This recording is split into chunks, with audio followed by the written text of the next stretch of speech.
Oi gente, eu sou o Neto, esse aqui é o canal 1000 Páginas e hoje é dia de a gente ir ainda mais fundo no deserto de Arax.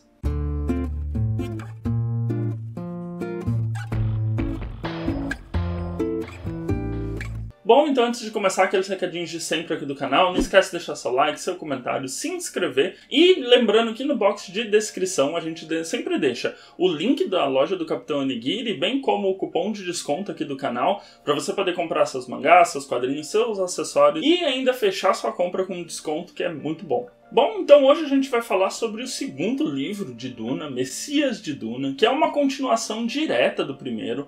A gente continua acompanhando a saga do Paul Atreides, e esse livro ele tem algumas peculiaridades que são muito interessantes da gente pensar, até porque o filme do Villeneuve, que vai sair agora em outubro, ele aparentemente ele vai fazer um grande coladão entre o primeiro e o segundo filme para fazer a sua duologia, né? Que ele tá pensado inicialmente como uma duologia. E o Messias de Duna, apesar dele ter sido escrito 4 anos após o primeiro, ele foi escrito ali em torno de 1969, o primeiro é de 1965, ele claramente caberia dentro do primeiro livro. Tanto é que a concepção original de Messias de Duna foi como ele saindo como capítulos espaçados numa revista de publicação de contos de ficção científica, e só um ano posterior a isso ele foi realmente pensado como um livro, e aí o Frank Herbert ele pegou todas as 5 partes que já tinham sido escritas para essa revista, juntou elas numa nova edição com o livro de Messias de Duna, e algumas coisas foram transpostas inclusive para o terceiro livro, que é o Filhos de Duna. E por que ele poderia ainda estar dentro de Duna? Primeiro que vocês estão vendo que ele é pequenininho, né? Ele tem em torno de 280 páginas, não é um calhamaço como o primeiro Duna, ele caberia tranquilamente como mais um livro ali, depois dos 3 livros que compõem o primeiro Duna. E na história, o Paul, ele já é imperador mesmo da galáxia há 12 anos, né? Então, após o fim de Duna, após o fim de todo o arco do Muad'Dib, que a gente vê o Paul ascendendo ao trono, ele passou 12 anos e a Jihad já se espalhou pelo universo, né? Então, os Fremen, o povo Fremen, que o Paul basicamente utiliza a força deles para ascender ao trono, eles se espalharam pelo universo e isso gerou algumas complicações. Como o Paul tem o dom da presciência, né, ele consegue ver o futuro, o Paul passou esses 12 anos tentando chegar ao fim da Jihad, tentando encerrar todos os conflitos. Mas, obviamente, ele falhou, porque surgiram uma religião voltada para a figura do Paul e da sua irmã Alia, que acaba se tornando quase que a super sacerdotisa, né? Uma grande reverenda mãe ali daquele país de Arax, e de um modo geral, como todos aqueles que veem o Paul como seu imperador por direito. Mas, como era de se esperar, nem todo mundo na galáxia está feliz com esses 12 anos do Paul, né? O Paul mudou muito de Arax, o Paul soltou os Fremens pelo universo, uma raça extremamente... um povo, né, extremamente combativo, versado em táticas quase de guerrilha, eles têm uma grande capacidade de resiliência, visto que eles vêm de um deserto muito perigoso, e as diversas outras facções dentro da história desse universo, né? Lembra que a gente falou no vídeo passado, né? Tem o Império, as casas maiores, as casas menores e a guilda, né? Que é quem é responsável pelas viagens interplanetárias. As outras peças do tabuleiro meio que não estão muito satisfeitas, assim. Então o livro ele abre com uma grande conspiração sendo montada para destruir o Paul. E aí a gente tem a apresentação de uma outra escola de formação de super seres, né? A gente tem as Bene Gesserits, que a gente viu bastante no primeiro livro. Aqui a gente encontra os Telaishus, que são nada mais nada menos que a escola do Bene Teilat. E aí esse grupo estranho formado pela antiga Reverenda Madre, a primeira que aparece no livro de Duna, testando o Paul para saber se ele era realmente um ser humano. Ele é formado por uma pessoa da guilda, um representante da guilda, que é um piloto, e como ele é um piloto, ele precisa do consumo exacerbado de melange. Então ele vive num tanque, e ele meio que já teve algumas mutações, então ele é quase um tritão. E nesse tanque ele está envolto por melange o tempo todo, consome pílulas de melange. Isso faz com que ele tenha um certo dom de presciência também. Tem o Bene Tleilax, que a gente vai conhecer aqui. E esse grupo estranho está discutindo como poderia destruir o Paul. E o único jeito de fazer isso, essencialmente, é envolvendo os Fremens nesse tipo de conspiração também. Algo que é um pouco estranho quando a gente pensa na adoração da figura do Paul, Muad'Dib, mas de certa maneira funciona para a história, porque a história apresenta pra gente as consequências dessas jihad. E entre os Fremens tem muitas pessoas que ainda se incomodam da jihad, ou melhor, se incomodam do que aconteceu com o povo Fremen após a ascensão do Paul, que eles não vivem mais em sítios, né, naqueles sítios que eles viviam juntos. Eles meio que agora, todo mundo que vai pra guerra e volta, eles podem viver em Arrakina, que é a capital, num bairro que é totalmente pensado para as pessoas que são veteranos de guerra, então eles não precisam voltar para o deserto. E alguns Fremen acham esse modo de vida meio estranho para eles. Eles acham que os costumes eles precisam ser respeitados e os costumes não estão mais sendo respeitados. Então, em Messias de Duna, a gente tem uma situação muito característica, que é a discussão sobre a religião na política, a religião como uma ferramenta política. No primeiro livro, em Duna, o Paul ele não tinha um poder o suficiente, né? Ele era visto como uma pessoa importante dentro dos Fremens, o escolhido, aquele que eles aguardavam há muito tempo para libertar o povo, mas ele não usava isso como uma ferramenta, ele não era político na época. Agora, no papel do imperador, ele usa a religião como uma ferramenta política para poder entender os sentimentos do povo, entender como é que ele pode manter a Shani viva, como é que ele pode manter a Alia no posto dela, que as coisas que estão acontecendo no reinado dele, ele precisa ter uma unidade entre a religião e a política. Então é quase como se tivesse se estabelecido uma teocracia no reino de Duna, assim. Então é um livro, enquanto o primeiro trata muito dessas questões de jogos mentais, guerrilha, a política por trás do atentado contra a casa de Atreides, nesse segundo livro a gente tem muito mais até em que ponto a religião ela pode e deve ser utilizada como uma ferramenta política. E é muito engraçado porque os livros de Duna, todos eles têm enxertos antes do começo do capítulo, que são tipo os cabeçalhos daquele capítulo, em que diversas pessoas da história estão escrevendo, né, o que foi que aconteceu naqueles anos. São textos do futuro, né?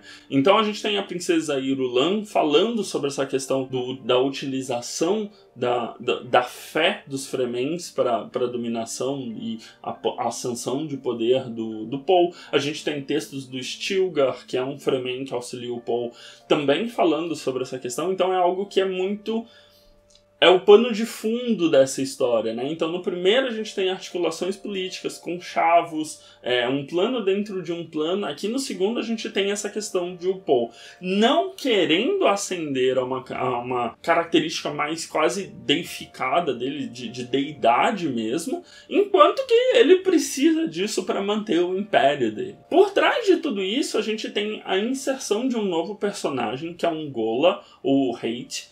E ele tem o corpo do Duncan Idaho, que morreu no primeiro livro. E por que isso é importante? Porque os Tleilax, eles trazem as pessoas de volta à vida e reprogramam ela, né? Então, quando uma pessoa nesse universo ela falece, se tiver um tanque de criogenia, esse corpo dela pode ser utilizado como um recipiente para outra mente. Então ele vai ter, vamos supor, eu morri, o meu corpo ele pode ter uma outra mente em outro momento, que é o que acontece com o Hayt.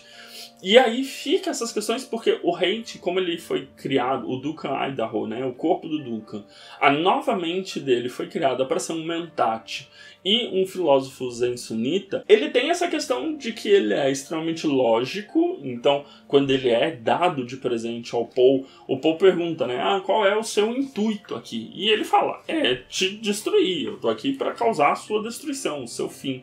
Então tem essa questão de que ele é muito lógico e direto ao ponto, ao mesmo tempo em que ele pontua as discussões dele muito por um viés de moralidade, um viés ético, se é ético fazer o que está sendo feito, se é ético toda aquela questão. E ele não tem a intenção inicial de destruir o Paul. O Hayt ele não sabe como ele vai ser utilizado para a destruição do Paul, e ele não tem essa intenção. E entra outras questões. Como se passaram 12 anos, o Paul não teve um outro filho, então ele não tem um herdeiro. A Irulan, que é a princesa que ele se casou para assumir o trono, né? Ela é filha do antigo imperador. Ela deseja um filho dele, mas ele não se deita com ela sob nenhum aspecto, porque ele fala que ela é apenas uma princesa de política ali, né? Aquele casamento foi político, ele realmente é devotado a Shani. E a Irulan meio que coloca remédios contraceptivos na comida da Shani para ela não ter nenhum filho do Paul e ela ser a escolhida. Então é como se tivesse um fio condutor, que é a conspiração principal, de que aí a gente tem as Bene Gesserit tentando ter um poder que elas perderam, a gente tem os Tenlax também com essa questão do Gola planejando tudo isso, a guilda se envolvendo, porque tudo aquilo que está sobre o viés quando o Paul não consegue ver as decisões de outro ser presciente, né? Então, como ele não consegue ver as visões desse piloto, porque ele também consegue ver o futuro, eles meio que estão protegidos do Paul ver essa conspiração e quem está por trás dessa conspiração. Mas tem os outros ganchos, assim, né? Então a Alia, ela vai se interessar por esse Gola, ela vai se interessar pela figura do Duncan Idaho.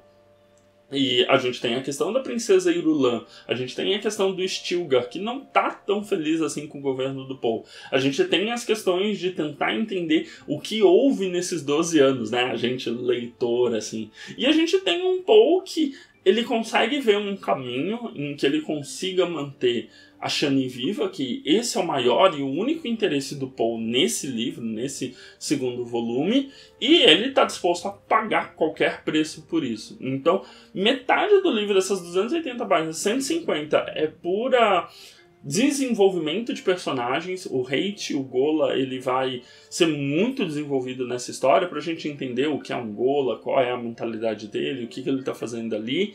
E esse livro ele traz capítulos, assim como o primeiro trazia, né, capítulos sendo narrados por outros personagens, sejam os Hanorkens, a Lady Jessica, etc. Aqui a gente tem capítulos narrados completamente pela Alia, que é a minha personagem favorita, porque a Lady Jessica, ela se afastou do reinado do Paul, ela voltou para Caladan e ela não quer mais se envolver com tudo isso, né? Ela já garantiu a vida do filho, o filho já fez o que tinha que ser feito, já vingou o grande amor da vida dela, então ela meio que se mantém afastada. E a gente tem os capítulos que são narrados pelos conspiradores, né? Seja pela grande mãe das Bene Gesserit, seja pelo Telai Shu, seja pelo Gola. Então tem esses outros capítulos que vão dando pistas pra gente de qual... Porque essa é uma grande questão. A gente sabe que o Gola, desde o início, está inserido para destruir o Paul, mas a gente não sabe o que ele vai fazer. Ele vai tentar um homicídio, ele vai tentar um envenenamento, ele vai tentar destruir o Paul, o governo do Paul por dentro. O que ele vai tentar fazer, a gente não sabe. A gente não tem essa ciência ainda disso. A gente vai tentando entender e a gente meio que descobre junto com o Paul. E é engraçado porque é uma releitura também, eu já tinha lido esse livro há alguns anos, e quando eu li, a minha memória de gostar é muito maior do que atualmente, assim. Atualmente eu vejo valor nessa história, eu gosto dela. Acho muito corajoso o Frank ter dado um salto de 12 anos, do tipo, a continuação não são os primeiros anos de governo do Paul, não é sobre a Jihad, não é sobre nada disso. É sobre as consequências dos atos dele enquanto imperador. Mas eu acho que eu gostei de partes diferentes da que eu gostei na minha primeira leitura, né? Eu gosto muito mais das discussões do Gola sobre se ele é o Duncan Idaho ou não, se o Duncan ainda está dentro dele ou não. Eu gosto muito das partes da Alia, porque ela também não consegue ver o que o irmão vai fazer, porque ela consegue ver o futuro. O Paul não sabe o que ela vai fazer. E ela, passada esses 12 anos, já é uma pessoa aí dos seus entre 17 e 18 anos. Então, ela é velha de alma, porque ela tem a vida de todas as predecessoras dela dentro dela, todas as memórias, inclusive da Lady Jessica dentro dela.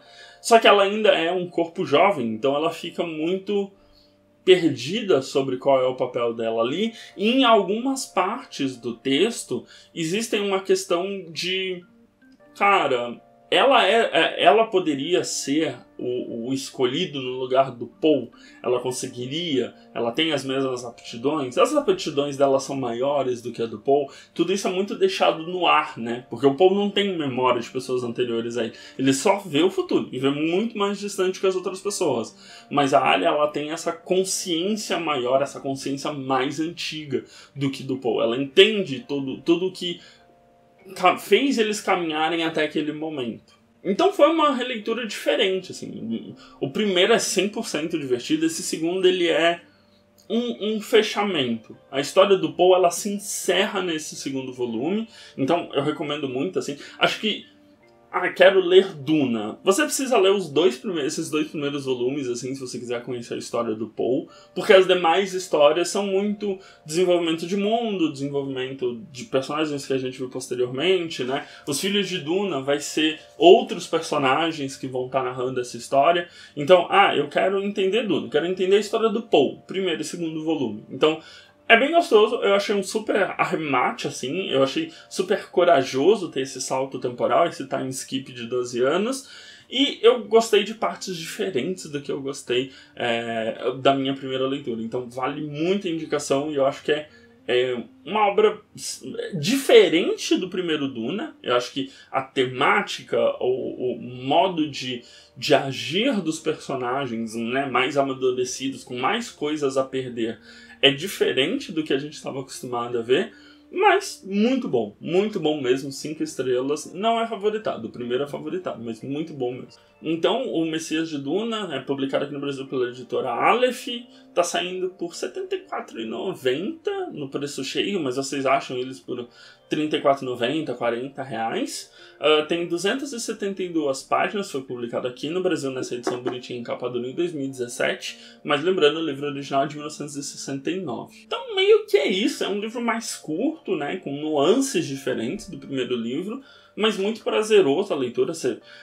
Eu acho que ele tem o mesmo efeito de Duna, porque Duna, quando chega ali na batalha final, né, no último livro, que é o Paul contra o Império, você lê muito rápido. Esse aqui, quando chega ali nas últimas 100 páginas, 120 páginas ali, você também devora, porque é o arremate dessa conspiração, né? As coisas que levaram a essa conspiração. No momento em que a Shani aparece grávida, você sabe, o tempo tá acabando, o tempo do livro tá acabando, e aí a história ela avança muito rápido, assim, então vale bastante a pena. Mas é isso, então, lembrando, então, o próximo vídeo vai ser sobre o terceiro, último da trilogia, Filhos de Duna, em que a gente já não vai ter mais a figura do Paul, a gente vai ter a figura muito da Alia, a figura dos filhos do Paul, e provavelmente mais algum time skip, porque aparentemente é algo que o Frank gosta bastante nas histórias dele. Me lembra bastante o Asimov com Fundação, que são sempre time skips muito grandes nas histórias. E é isso, eu espero que vocês estejam gostando, eu sou apaixonado por Duna, como dá pra ver, espero que consiga incentivar vocês a ler esses livros maravilhosos também. Lembrando que no box de descrição também eu vou deixar o link para a Amazon de Messias da Duna, que vocês podem comprar pelo meu link, não paga nada mais por isso e ainda me dá uma ajuda aqui no canal. A gente se vê no próximo vídeo, então não esquece de dar uma olhada nos vídeos recomendados que fica do meu lado direito, se inscrever na bolinha do meu lado esquerdo. Um grande beijo, tchau, tchau.